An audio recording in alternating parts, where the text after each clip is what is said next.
Bonjour. Bonjour.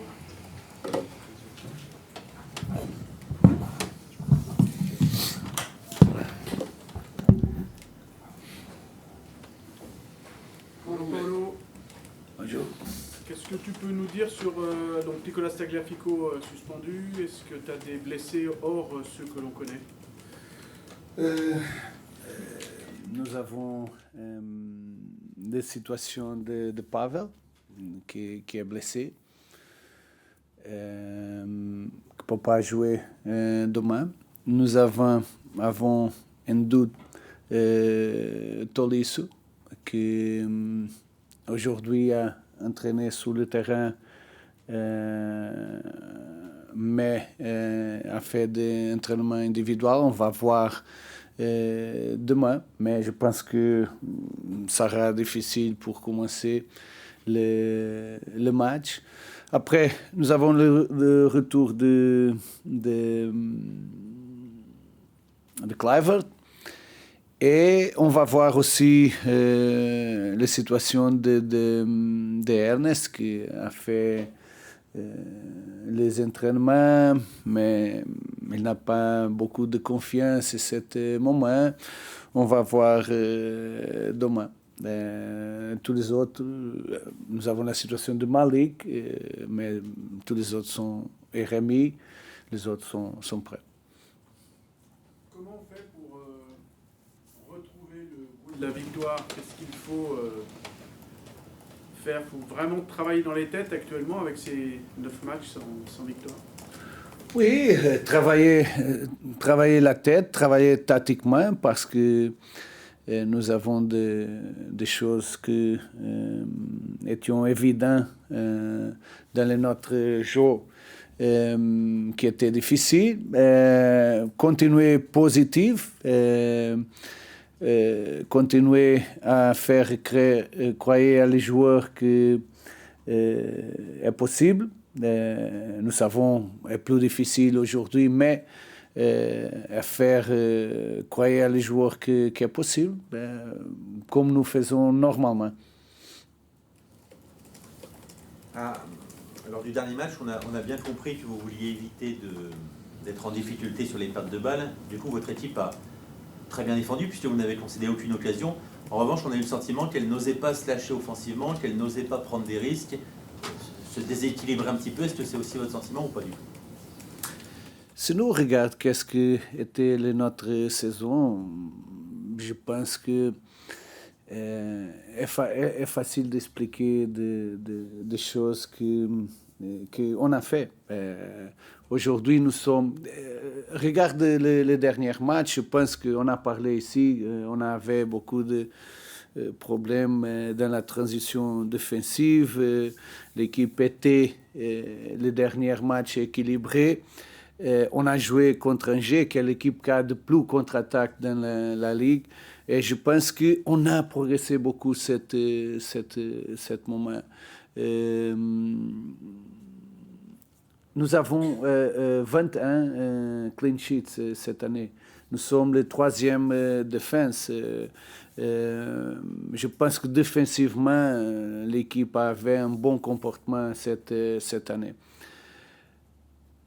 Après, je suis ici à faire, sans excuse, à faire une analyse qui pour moi est très évidente. Après, offensivement, je pense qu'on a des problèmes. Quand le jeu est plus ouvert, quand nous avons d'espace, l'équipe trouve des situations pour concrétiser. Quand les matchs sont contre équipes qui défendent très beau, très compact, nous avons des difficultés. Je pense qu'il est difficile pour toutes les équipes, mais pour nous, je pense que est plus difficile. C'est pourquoi que je dis l'équipe a progressé et a fait bien défensivement. Offensivement, nous avons des difficultés en cet contexte. Et je pense que est évident, sans trouver excuse, est la réalité pour moi. parce que j'assume toutes les responsabilités de qu'est-ce qui se passe dans notre équipe. Mais sans Malik, sans beaucoup de solutions, sans Ernest, est plus difficile. C'est plus difficile. Regarde, un autre jour, on a parlé de cette situation et si nous pouvons faire une comparaison sur les dernières années, l'équipe avait plus de difficultés défensivement, mais offensivement, nous ne pouvons pas oublier que nous avons Ernest, Malik, Thiago Almada, Ryan, Lacazette, Mkhitaryan, beaucoup de solutions. Et je pense qu'en ce moment offensif, nous avons besoin de plus d'initiatives individuelles. Comme faire contre cette équipe.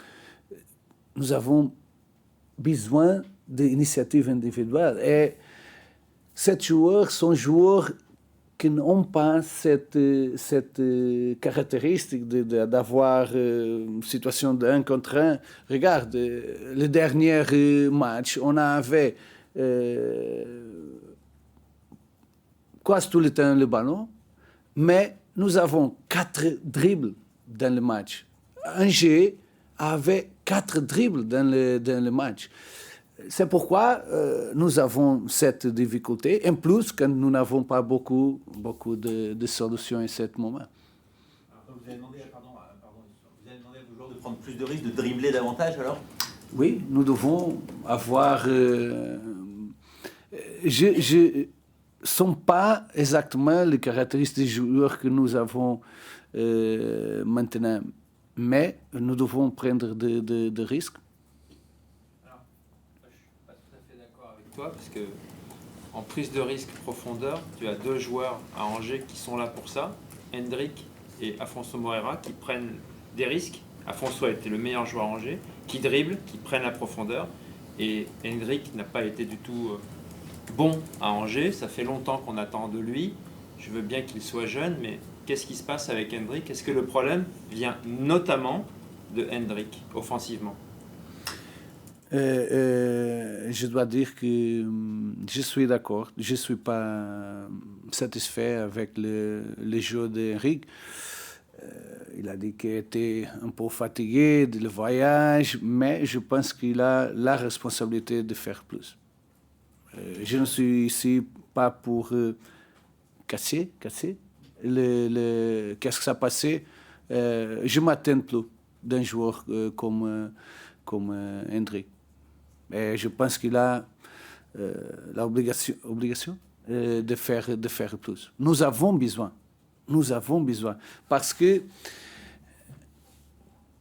en ce moment, nous sommes dépendants d'un joueur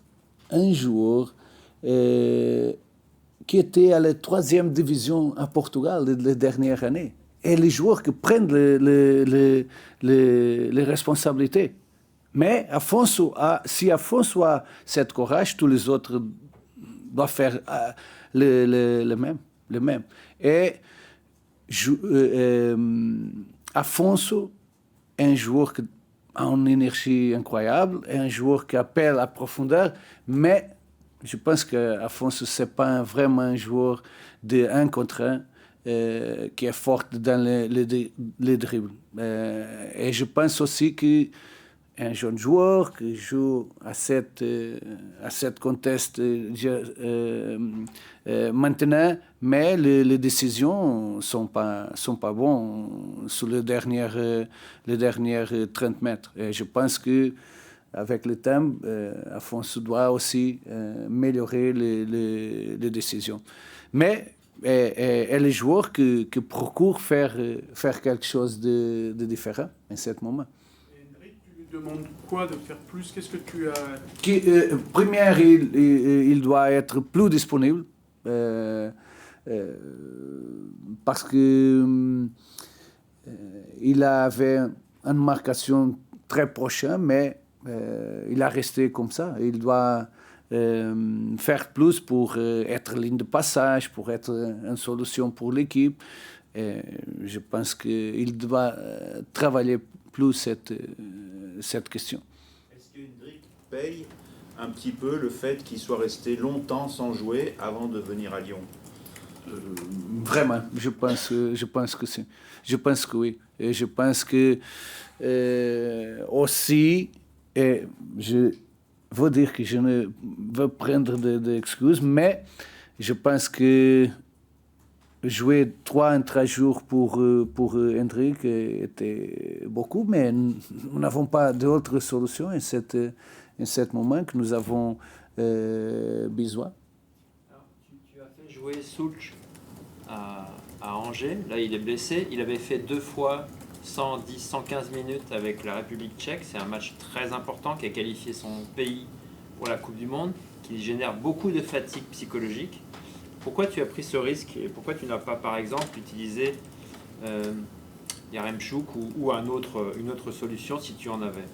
Première, je dois dire que Pavel a joué Tuesday, mardi, et notre jour était dimanche. Ce sont 5 jours. A beaucoup de temps, mais a beaucoup de temps pour récupérer. Après, je pense que Pavel était la meilleure option pour le match. La façon comme nous voulons jouer était la meilleure façon. Pour moi, étrange parce qu'on a fait reposer tous les jours Pavel pour être prêt pour le match. Et je pense que la performance de Pavel était le même. Est-ce que tu sens à l'intérieur de ton groupe que vous avez les moyens d'aller chercher l'Europe, ou on sent qu'il y a quelque chose, un ressort qui s'est cassé? Regarde, nous sommes à 2 points. La vérité est comme ça. Nous sommes à 2 points. Le troisième, non? Troisième. Nous savons que les autres équipes sont un meilleur moment. Lille est vraiment forte maintenant. Monaco est vraiment forte maintenant. Rennes aussi. Nous savons que nous avons un calendrier peut-être plus difficile que les autres. Mais qu'est-ce que nous pouvons faire maintenant? Abandonne pas. Nous n'abandonnons pas. Qu'est-ce que j'ai dit à les joueurs? Que nous n'abandonnons pas jusqu'à le moment qui est possible. Ça sera difficile? Oui. Mais nous devons continuer. Première, nous devons retourner à gagner parce que sans gagner est impossible. C'est le principal. Mais nous savons que ça sera difficile. Mais nous sommes là. J'ai regardé beaucoup de choses qui semblent impossibles. Mais en foot, tout est possible. Tout est possible. Et je crois et je dois faire à les joueurs qu'ils devront croire jusqu'à le moment que ce n'est pas possible. Mais je pense que nous avons des possibilités. Mais nous savons que les autres ont un calendrier peut-être plus facile théoriquement, parce que nous pouvons regarder beaucoup de choses, mais c'est possible. Pour moi, c'est possible. Est-ce que vous avez la peur du vide, de ne pas être européen? Parce que pour l'instant, dans votre saison, il y a eu beaucoup de hauts. Il y a aussi un bas qui dure depuis 9 matchs. Et sur le langage corporel à Angers, on ne voit pas une équipe qui mentalement est prête à revenir. On sent une forme, comme disait mon confrère, d'usure.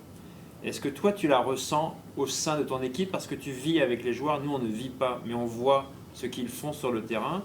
Et ce qu'ils ont fait à Angers nous laisse un sentiment d'impuissance. C'est normal. Quand j'ai arrivé à la maison, ma femme m'a dit le même. mon papa m'a appelé, m'a dit le même.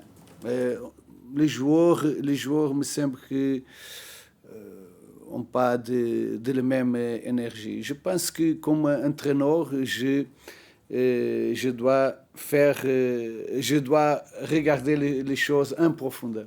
Et c'est pas d'énergie, c'est de trouver pas de solution pour notre jeu.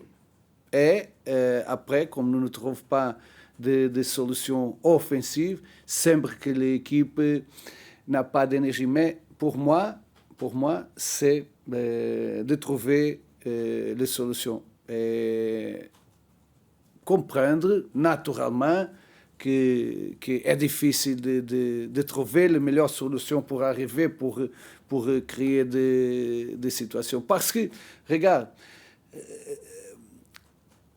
l'énergie, c'est pas offensif. Nous ne pouvons pas diviser. Offensivement, nous n'avons pas d'énergie, mais défensivement, nous avons de l'énergie parce que l'équipe était très bien défensivement.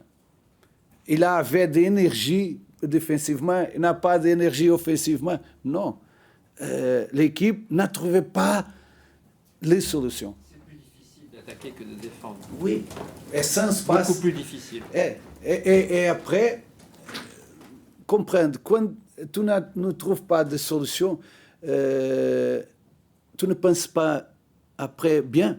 Parce que tu entres en...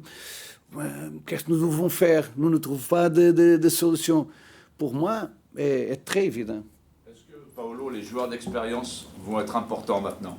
À ce match de la fin, vous avez besoin de joueurs qui connaissent le terrain, le milieu, qui ont... Je pense à Rachid Ghezal, par exemple, qui est bien rentré. Oui, très bien. Est-ce que c'est aussi ce qui va compter maintenant? C'est pourquoi, première, je pense que Rachid c'est un moment qu'il a entraîné très, très bien, il est avec confiance. Quand j'ai pensé à Rachid, c'est pour un joueur expérimenté, avec des décisions individuelles, bonnes décisions, dernière passe.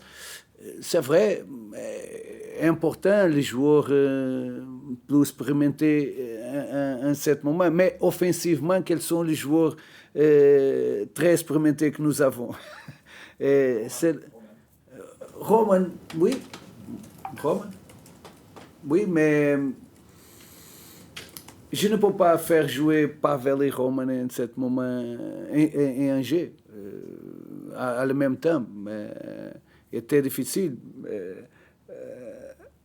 Mais regarde, pour un attaquant, c'est le scénario plus difficile. Un joueur qui doit atteindre la création des autres. Et nous n'avons pas créé beaucoup. C'est la question.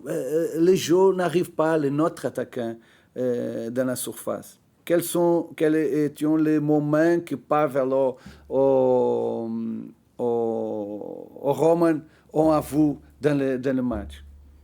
Il y a un problème avant. Comment arriver là? Et pour les attaquants, ce scénario est très, très difficile. Ok. J'ai une question hors actu. Je préfère que tout le monde pose ses questions. C'est un sujet qu'on m'a demandé. Vas-y. Est-ce que les téléphones portables sont interdits à l'intérieur? Et si oui, pourquoi? Pour les joueurs, dans la vie commune de votre club? Non. Pourquoi? Parce qu'il y a des clubs qui interdisent les portables à l'intérieur du centre de vie et les joueurs ne le récupèrent qu'en sortant du... Non. C'est une question. Non. Sujet, non. Quand j'ai joué, nous avons commencé à avoir des téléphones portables quand j'ai joué. J'ai été joueur. Et en ce moment, les entraîneurs, quand nous arrivons à l'hôtel, prennent le téléphone. Et nous n'avons pas... Quand j'ai commencé à être entraîneur, j'ai compris que le thème de la société a changé. Nous devons comprendre cette là. Et j'ai dit aux joueurs, je préfère la vérité. Je préfère la vérité. Et j'ai dit aux joueurs, OK, vous pouvez avoir le téléphone quand vous êtes dans le meeting, à faire des traitements, dans le vestiaire, moment, quand nous arrivons à stade, pour ne pas utiliser. Et j'ai commencé comme ça. Aujourd'hui, je pense que c'est impossible de contrôler cette question. Nous devons parler avec le joueur pour être responsable, pour être honnête. Mais cette prohibition, pour moi, 7 jours, comme est la société, comme est impossible. Est impossible maintenant. Naturellement, dans le meeting, nous n'avons pas. Le traitement, nous n'avons pas. Mais ils sont dans le vestiaire. Parfois, j'arrive après les joueurs, après l'entraînement, je passe dans le vestiaire et tu regardes. Ils ne parlent pas. Ils sont chaque joueur avec le téléphone. Chaque joueur avec le téléphone. Mais je pense qu'il est impossible aujourd'hui permettre pas le téléphone. Pour moi, c'est une question que je pense que est impossible. Je me recorde. Quoi? Remember. Je me souvenais, j'ai dit aux joueurs, quand nous partons de hôtel, nous ne pouvons pas utiliser. Et après, ils sont dans le bus, à la dernière, et parler, impossible. Aujourd'hui, impossible. Juste, Paulo, pour finir sur le téléphone, l'arbitre du match contre Lorient, M. Bastien, sera équipé d'un microphone et les spectateurs et les téléspectateurs vont entendre ce qu'il dit sur les décisions qu'il prend. Est-ce que ça change quelque chose? Est-ce que ça... Avec l'intervention de VAR, non? Oui, avec la VAR. Je pense que c'est aider à améliorer les prestations des arbitres. Je pense que est positive. Je pense que pour aider, parce que l'actuation de VAR cette année était incroyable. Hein? Était incroyable. Attention à ce que tu dis, hein. Ce sera enregistré. Oui, mais incroyable. De savoir plus rapidement les décisions qui sont prises, c'est mieux. Oui, je pense que tout le monde peut comprendre les situations. Mais c'est à l'intervention. Parce que si nous avons des matchs comme nous avons contre Monaco qui n'a pas d'intervention, ce n'est pas important. Parce que ne peut pas expliquer qu'est-ce qui s'est passé parce qu'il n'a pas d'intervention. Mais s'il y a intervention, il doit expliquer. Parce qu'aujourd'hui, tout le monde... Pour tout le monde, est difficile de comprendre qu'est-ce qui s'est passé en ce moment. Tout le monde continue à penser, parce que nous n'avons pas rien d'explication dans la commission aussi, et nous sommes ici sans explication. OK? Merci. Merci. Au revoir. Merci.